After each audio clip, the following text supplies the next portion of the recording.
Yan, alam niyo po ba kung anong prutas yan? Siyempre, yung iba alam na yan.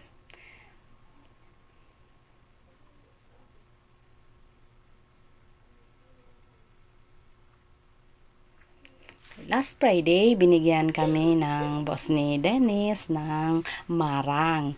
Ang tawag niyan sa Bicol is gumyan.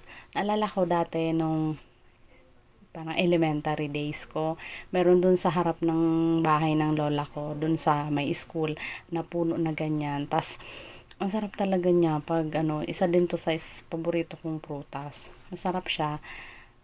Parang kakaiba, pero basta, yan, naubos nga agad eh. Oh. Sobrang sarap.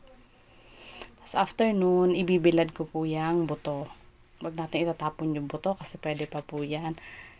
Nabilad na siya. Mga isang araw. Tapos ang gagawin po natin, isasangag natin at mapapakinabangan pa po yan. Isangag natin yung mga buto. Wala tayong itatapon. Luto na. Tikman natin. Tawan-tawa yung isa dyan, no? Kasi papatikman niya sa kanyang pamilya.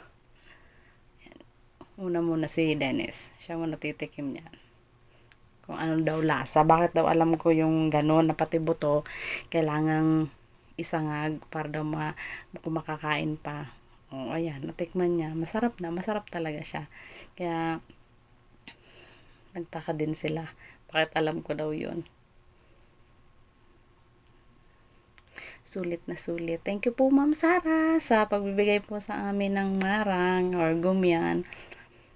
Bali, parang ilang taon na elementary pa ako nung last na nakatikim po ako niyan.